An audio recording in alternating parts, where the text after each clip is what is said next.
दोस्तों, आज हम आपके लिए लेकर आए हैं एक ऐसी यूनिक कहानी जिसको देखकर आपका दिमाग चकरा जाएगा। इस मूवी में एक गांव दिखाया गया है जहां के लोगों ने सिर्फ और सिर्फ अपने समुद्र की रक्षा करने के लिए पता नहीं कितने लोगों का खून बहा दिया, यानी कि उनकी बलि दे दी। मूवी का नाम है देवरा। तो बिना ट्विस्ट को खराब किए हम कहानी को शुरू करते हैं।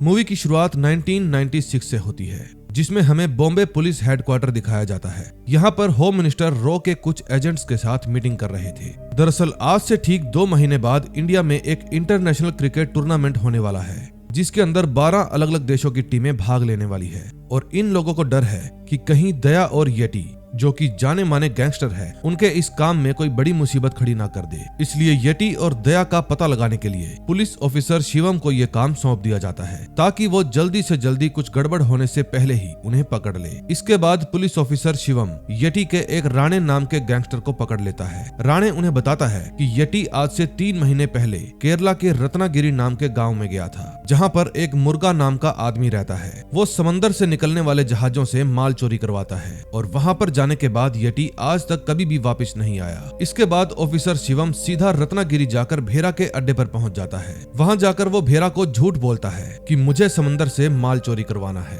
जो कि कल रात को लाल समंदर से गुजरने वाली एक जहाज में होगा। लेकिन भेरा चोरी करने से साफ साफ इनकार कर देता है। उसका इनकार सुनने के बाद ऑफिसर शिवम निराश होकर समंदर किनारे चला जाता है और वहाँ पर उसे सिंगापा नाम का एक आदमी बैठा हुआ मिलता है। फिर शिवम सिंगापा को अपना माल चोरी करने के लिए कहता है और उसे बदले में एक हीरे की अंगूठी दिखाकर लालच देने की कोशिश करता है। लेकिन सिंगापा वो अंगूठी लेकर समंदर में फेंक देता है। अब क्योंकि वो अंगूठी महंगी थी, इसलिए पुलिस ऑफिसर शिवम उस अंगूठी को वापस लेने के लिए पानी में कूद जाता है। लेकिन अंदर का नजारा बहुत ही भयानक था। वो देखता है कि पानी के अंदर बहुत सारी लाशें तैर रही है। ये देखकर शिवम काफी घबरा जाता है। फिर बाहर आने के बाद वो सिंगापा से पूछता है कि आखिर ये सब है क्या। फिर सिंगापा उसे बताता है कि कुछ साल पहले यहाँ के चारों तरफ के गाँव के लोग बहुत ही बहादुर हुआ करते थे और उन्होंने अपने इस समंदर की रक्षा करने के लिए पता ही नहीं कितने लोगों को मौत के घाट उतार दिया। तभी से इस समंदर का नाम लाल समंदर के नाम से जाना जाता है। और इन्हीं लोगों ने देश आजाद होने से पहले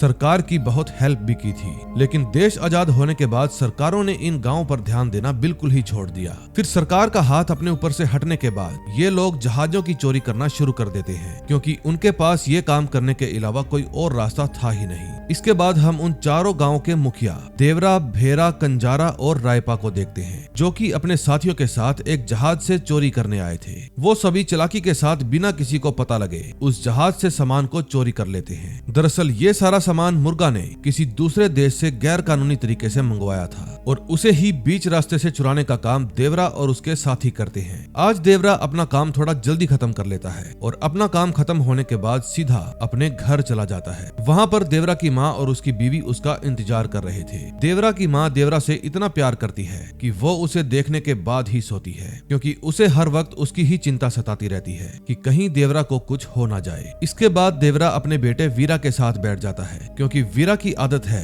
कि वो हमेशा अपने पिता से कहानी सुनकर ही सोता है। फिर आज देवरा वीरा को अपने ही महान कारनामों की कहानी सुनाता है। लेकिन ये सब सुनाकर देवरा थोड़ा उदास हो जाता है, क्योंकि अभी तक वीरा को नहीं पता कि उसका बाप चोरी करता है। फिर देवरा उसे अपनी कहानी नहीं सुनाता। अगले सीन में हम देखते हैं शस्त्रों की पूजा चल रही थी और हर साल चारों गांवों के लोग इन शस्त्रों की पूजा करते थे। अब शस्त्रों की पूजा के बाद उन चारों गांवों के सरदारों के बीच में मुकाबला होगा और इस मुकाबले में जो भी जीता वो इन शस्त्रों को अपने गांव में ले जाएगा। हर साल देवरा ही इन शस्त्रों को जीतकर अपने गांव ले जाता है, लेकिन आज उसने भेरा के साथ मुकाबला करके उन शस्त्रों को रायबा को ले जाने दिया, क्योंकि एक बार भी रायबा का गांव इन शस्त्रों को अपने गांव में नहीं ले जा पाया। और इससे हमें ये भी पता चलता है कि देवरा दिल का बहुत ही अच्छा इंसान है और अपने चारों गांवों की भलाई के बारे में सोचता है। फिर कुछ दिनों बाद मुर्गा देवरा और बाकी के मुखिया से मिलने आता है। मुर्गा उन्हें बताता है कि 2 दिन बाद उन्हें फिर से एक जहाज के सामान की चोरी करने जाना है, लेकिन इस बार देवरा उनकी बात से बिल्कुल भी सहमत नहीं होता। देवरा कहता है कि आजकल जहाजों में ज्यादा सिक्योरिटी होने लगी है और अगर हमें वहाँ पर पकड़ लिया गया तो पीछे से हमारे परिवार को कौन संभालेगा।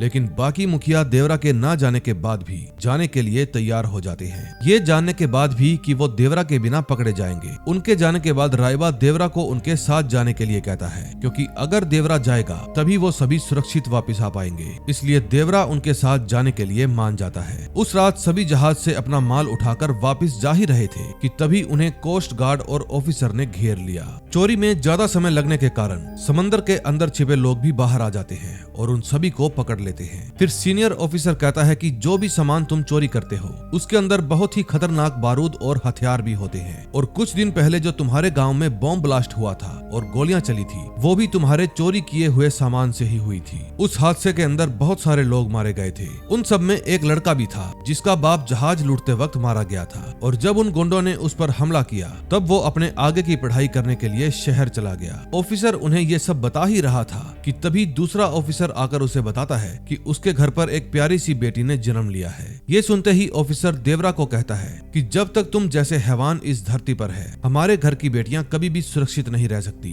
ये बातें सुनने के बाद देवरा की आंखें खुल जाती है और उसे एहसास होता है कि अब तक जो भी उसने किया है वो सही काम नहीं है। अब देवरा कुछ भी बोल पाता इससे पहले ही उसके साथी ऑफिसर्स पर हमला कर देते हैं और उन्हें एक एक करके मारने लगते हैं। अब देवरा भी कहां चुप बैठने वाला था, वो अपने ही साथियों को मारकर उन सभी ऑफिसर की जान बचा लेता है और सीनियर ऑफिसर से वादा करता है कि आज के बाद इस समंदर पर कभी भी कोई चोरी नहीं होगी। फिर अगले दिन भेरा और उसके साथी चोरी किया हुआ सारा सामान मुर्गा के पास ले जाते हैं। तभी वहाँ पर देवरा भी आ जाता है जो उन्हें कहता है कि आज के बाद हम समुद्र से सामान की चोरी नहीं करेंगे। दरअसल अब तक उन्हें यह भी नहीं पता था कि आखिर इन बक्सों के अंदर है क्या। ये सुनकर मुर्गा देवरा को मनाने के लिए उसे दुगने पैसे ऑफर करता है, लेकिन फिर भी देवरा नहीं मानता। देवरा की ये बात दूसरे मुखिया को बिल्कुल भी पसंद नहीं आती। फिर कुंजरा देवरा को मारने के लिए आगे बढ़ता है, लेकिन देवरा उसको पकड़कर उसकी पीठ पर एक खंजर से निशान बना देता है ताकि कोई और आज के बाद चोरी करने की हिम्मत ना करे। फिर जो हथियार वो अपने साथ लेकर आए थे देवरा उन सभी हथियारों को खाई में गिरा देता है। अब उस दिन के बाद देवरा और उसके बाकी के साथी गांव वाले सिर्फ और सिर्फ मछली पकड़ने का काम ही करते हैं, और जो भी जहाज लूटने के लिए जाता है देवरा उन सभी की पीठ पर निशान बना देता है।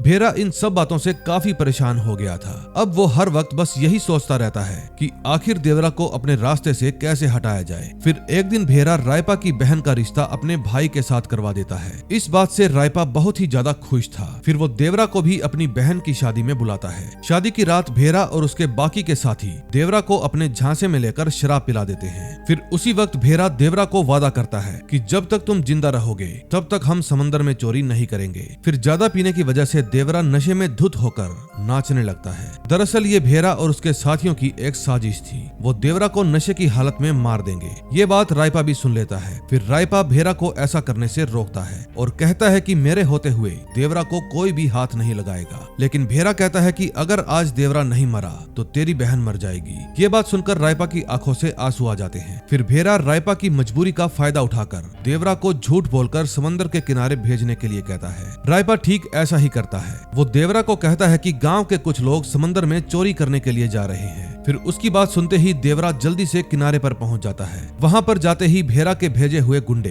देवरा पर हमला कर देते हैं, लेकिन नशे की हालत में भी देवरा कमजोर नहीं था। वो एक एक करके सभी को मौत के घाट उतार देता है। फिर सुबह जब गांव वालों ने देखा तो समुद्र के किनारे लाशों का ढेर लगा हुआ था और वहां पर देवरा ने लिखा हुआ था कि मुझे पता है कि जब तक मैं तुम्हारे साथ रहूंगा तब तक तुम ऐसे बुरे काम कभी भी रोकने वाले नहीं हो। इसी के साथ देवरा ने यह भी लिखा था कि मैं जानता हूं कि तुम लोग ऐसे काम कभी भी बंद नहीं करोगे, इसलिए अब मैं तभी आऊंगा जब समंदर में चोरी होगी और चोरी करने वालों को मैं मौत के घाट उतार दूंगा। फिर रत्नागिरी गांव और बाकी के 3 गांव के लोग मछलियां पकड़कर ही अपना गुजारा करने लगे। इस बीच काफी लोगों ने जहाज से सामान चोरी करने की कोशिश की, पर देवरा ने किसी को भी नहीं छोड़ा। अब समय के साथ साथ भेरा ने भी गांव के कुछ छोटे छोटे लड़कों को अपने साथ रखकर उन्हें लड़ना सिखाया ताकि वो देवरा के आते ही उसे मार दें। लेकिन अब देवरा का बेटा वीरा भी बड़ा हो चुका था। अब वो अपने बाप जैसा दिखता जरूर है, लेकिन वो अपने बाप जितना बहादुर नहीं है। वीरा की दादी और माँ देवरा के आने का अब भी इंतजार करती हैं, लेकिन वीरा अपने बाप से नफरत करता है। वो उन्हें कहता है कि आप देवरा के आने का इंतजार करना छोड़ दो, क्योंकि वो अपने आप ही यहाँ से गए हैं और अब कभी भी वापस नहीं लौटेंगे। तभी हम थंगम नाम की एक लड़की को देखते हैं जो कि रायपा की बेटी है। दरअसल थंगम का सपना है कि उसे देवरा जैसा बहादुर पति मिले। वो चाहती है कि वीरा भी देवरा की तरह ताकतवर बन जाए और अगर ऐसा हुआ तो वो वीरा से शादी कर लेगी। अगले सीन में हम वीरा को देखते हैं। उसके गांव के बहुत सारे लोग बीमार पड़ रहे थे। ये सब इसलिए हो रहा था क्योंकि उसके गांव में कई सालों से शस्त्र पूजा नहीं हुई, क्योंकि देवरा के जाने के बाद शस्त्रों को जीतकर अपने गांव में भेरा के अलावा कोई और ले जा ही नहीं पाया। ये देखकर वीरा सीधा रायपा के पास चला जाता है। वीरा उन्हें कहता है कि भेरा से बात करके इस साल हम शस्त्रों को अपने गांव में ले आते हैं, लेकिन रायपा उसकी बात को गलत समझ लेता है। वो सोचता है कि वीरा उसके साथ मुकाबला करना चाहता है, लेकिन वीरा तो लड़ाई से बहुत डरता था और वो बिना मुकाबले के शस्त्र अपने गांव में लाना चाहता था। ये सब थंगम भी सुन रही थी और फिर वो सोचती है कि वीरा अपने बाप जैसा क्यों नहीं बन सकता। फिर वीरा और रायपा दोनों भेरा के पास चले जाते हैं और फिर जब वीरा भेरा को बिना मुकाबले के शस्त्र अपने गांव में ले जाने की बात करता है तो भेरा साफ साफ मना कर देता है। अब कुछ दिन बीत जाते हैं और शस्त्र पूजा का दिन आ जाता है। अभी तक सभी को यही लग रहा था कि वो शस्त्र इस बार भी भेरा का गांव ही लेकर जाएगा, लेकिन इस बार वीरा ने पहले ही बोल दिया था कि अगर पूजा खत्म हो जाए तो औरतों और बच्चों को घर भेज दिया जाए, यानी कि आज वीरा शस्त्रों के लिए लड़ेगा। अब मुकाबला शुरू हो जाता है और वीरा एक एक करके सभी अलग अलग गांवों को हराने लगता है। दरअसल वीरा पहले जैसा कमजोर ही था, लेकिन जीत इसलिए रहा था क्योंकि उसके दोस्तों ने दूसरे योद्धाओं की शराब में कोई नशीली चीज मिला दी थी, जिसके कारण वीरा ने सभी को आराम से हरा दिया और फिर वो शस्त्रों को अपने गांव में ले जाता है। ये देखकर भेरा बहुत ही ज्यादा हैरान हो जाता है। फिर अगले दिन भेरा रायपा से कहता है कि आखिर वीरा इतना ज्यादा ताकतवर कैसे हो गया। अब उन्हें ये भी पता चल जाता है कि वीरा ने उनकी शराब में नशीली दवा मिलवा दी थी, लेकिन रायपा भेरा को कहता है कि ऐसा नहीं है। कल रात मैंने वीरा की आंखों में देवरा जैसी हिम्मत देखी थी। ये सुनकर भेरा थोड़ा शांत हो जाता है। फिर भेरा अपने साथियों के पास जाता है और उनके मन में इस कदर से जहर घोल देता है कि जैसे ही देवरा दिखे तो उसे मार दे, क्योंकि भेरा ही है जिसने उन्हें लड़ना सिखाया है। तभी उनमें से एक लड़का भेरा के पास आता है। वो चाहता था कि वो भेरा का साथ छोड़कर कोस्ट गार्ड की नौकरी करने लगे। ये बात सुनकर भेरा को बहुत ही ज्यादा गुस्सा आता है। फिर वो अपने लोगों से कहकर उस लड़के को वहीं पर मरवा देता है। अब उन सभी की आंखों में देवरा के लिए नफरत साफ साफ नजर आ रही थी। तभी थोड़ी देर बाद वहाँ पर मुर्गा भी आ जाता है। भेरा उसे कहता है कि वो और उसके साथी समंदर में से चोरी करने के लिए बिल्कुल तैयार हैं, लेकिन मुर्गा को अभी भी देवरा का ही डर सता रहा था। वो कहता है कि जब तक देवरा मर नहीं जाता मैं इतना बड़ा रिस्क नहीं ले सकता, क्योंकि अगर देवरा को पता चला तो वो मुझे भी मार देगा। और मेरी तुम लोगों को सलाह है कि अगर तुम सामान चोरी करना चाहते हो तो पहले तुम्हें देवरा को मारना होगा। फिर ये बात सुनकर देवरा षड्यंत्र रचता है। फिर वो चारों गांव में झूठी खबर फैला देता है कि देवरा मर चुका है। ये बात देवरा की माँ तक भी पहुंच जाती है और वो बीमार हो जाती है। दरअसल भेरा को पता था कि देवरा अपनी बीमार माँ से मिलने के लिए जरूर आएगा और होता भी बिल्कुल ऐसा ही है। देवरा अपनी माँ से मिलने के लिए आ जाता है और भेरा और उसके साथी पिछले 3 दिन से उसके आने का इंतजार कर रहे थे। फिर उनकी नजर जैसे ही देवरा पर पड़ती है वे सभी मिलकर उसका पीछा करने लगते हैं, लेकिन आज भी इतनी कोशिश करने के बाद भी देवरा उनके हाथ नहीं आता। अब देवरा के जिंदा होने की खबर भी पूरे गांव में फैल जाती है। देवरा की माँ भी उसे देखकर वापस ठीक हो जाती है, लेकिन वीरा इस बात से बिल्कुल भी खुश नहीं था, क्योंकि उसका बाप सिर्फ उसकी माँ को ही मिलकर वापस चला गया। भेरा के अंदर अब और भी ज्यादा गुस्सा भर गया, क्योंकि आज देवरा उसके हाथ लगते लगते बच गया, लेकिन भागते समय देवरा किसी पर भी हमला नहीं करता। इसलिए अब उन सबको ये लग रहा था कि देवरा अब कमजोर हो चुका है और अब उसमें लड़ने की ताकत नहीं बची। फिर मुर्गा भेरा के पास आकर उन्हें अगले हफ्ते आने वाले सामान के बारे में बताता है, जो कि लाल समंदर से गुजरने वाला है, और साथ में वो देवरा का सिर भी लाने के लिए कहकर वहाँ से चला जाता है। दूसरी तरफ वीरा की बहन जंगल से गुजर रही थी। तभी भेरा के आदमी उसकी बहन के साथ छेड़खानी करते हैं। जब ये बात वीरा को पता चलती है तो वो सीधा भेरा के आदमियों के पास जाता है। अब वीरा पहले वाला वीरा नहीं था, उसकी आंखों में अलग ही गुस्सा था। वीरा में इतना ज्यादा गुस्सा भरा पड़ा था कि वो उन सभी लोगों को बहुत ही बुरे तरीके से मारना शुरू कर देता है। फिर रायपा के 2 आदमी रात को ही उसके पास जाते हैं और इस बारे में पूरी बात बताते हैं। ये बात थंगम भी सुन लेती है और बहुत ज्यादा खुश हो जाती है, क्योंकि जैसा वो चाहती थी वीरा बिल्कुल अपने बाप देवरा जैसा बनता जा रहा था। फिर अगली सुबह जैसे ही ये बात वीरा के गांव वालों को पता चली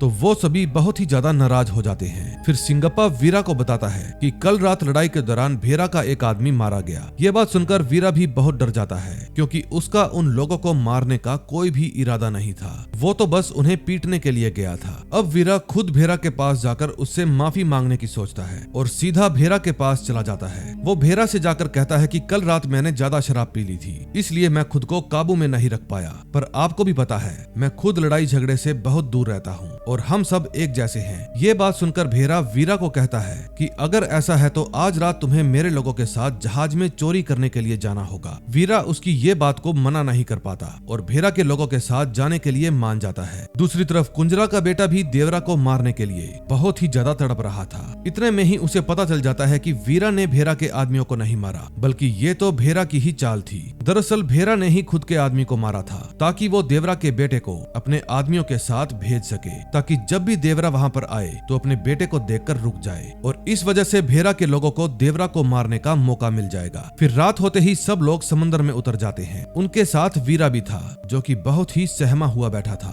फिर जहाज के पास पहुंचते ही सभी लोग जहाज के ऊपर चढ़ जाते हैं, लेकिन वीरा अभी भी नाव में ही बैठा था। फिर वे सभी लोग जहाज से सामान लेकर पानी में गिरा देते हैं। फिर चोरी करके वहाँ से वापिस आते समय उन्हें अपनी नाव में कुछ हलचल सी महसूस होती है। फिर सभी लोग पानी में गोलियां चलाने लगते हैं, ये समझकर कि देवरा आ गया, लेकिन वो तो एक शार्क थी। इतने में उनकी एक नाव पर आग लगने की वजह से ब्लास्ट हो जाता है। फिर वीरा और उसके साथ वाले आदमी पानी में कूद जाते हैं और थोड़ी देर बाद देवरा भी वहाँ पर आ जाता है। फिर वो एक एक करके सभी लोगों को पानी में ही मारने लगता है। फिर ये देखकर बाकी के लोग भी देवरा को मारने के लिए पानी में कूद जाते हैं। दूसरी तरफ जब वीरा की माँ को इस बात के बारे में पता चलता है तो वो भागकर सिंगप्पा के पास जाती है और वीरा की हेल्प करने के लिए कहती है, लेकिन सिंगप्पा उसे कुछ भी नहीं कहता। फिर उसके ज्यादा जोर डालने पर सिंगप्पा उसे एक राज की बात बताता है कि देवरा आज से 12 साल पहले ही मर गया था। उसका खौफ रखने के लिए वीरा ने ही देवरा की जगह ले ली। ये बात सुनकर वीरा की माँ बहुत ही ज्यादा हैरान हो जाती है। दूसरी तरफ समंदर में वीरा ने एक एक करके भेरा के सभी आदमियों को मार दिया और उनकी लाशें नाव में डालकर समंदर के किनारे ले आया। फिर वहाँ आने के बाद इस राज को राज रखने के लिए वीरा सिंगप्पा को अपनी पीठ पर ठीक वैसा ही निशान बनाने को कहता है, लेकिन सिंगप्पा ऐसा करने से साफ साफ इनकार कर देता है। फिर वीरा अपनी तलवार को उस नाव के अंदर घुसाकर खुद की ही पीठ पर वो निशान बनाने लगता है और खुद को मार लेता है। अब कहानी प्रेजेंट में आती है। ऑफिसर शिवम सिंगप्पा से पूछता है कि आखिर देवरा को किसने मारा। फिर सिंगप्पा बताता है कि देवरा को उसी के बेटे ने मारा। अब वीरा ने अपने पिता देवरा को क्यों मारा, ये हमें नेक्स्ट पार्ट में पता चलेगा। अब वीरा भी मरा है या नहीं, इसका भी हमें नेक्स्ट पार्ट में पता चलेगा। इसी के साथ इस मूवी का एंड हो जाता है। दोस्तों, जैसे ही इस मूवी का सेकंड पार्ट आएगा मैं उसको लेकर आपके लिए हाजिर हो जाऊंगा और तब तक ऐसी ही और दमदार मूवी देखने के लिए आप हमारे चैनल को सब्सक्राइब कर लें। हम मिलेंगे ऐसी ही और धमाकेदार मूवीज के साथ। Till then, bye bye.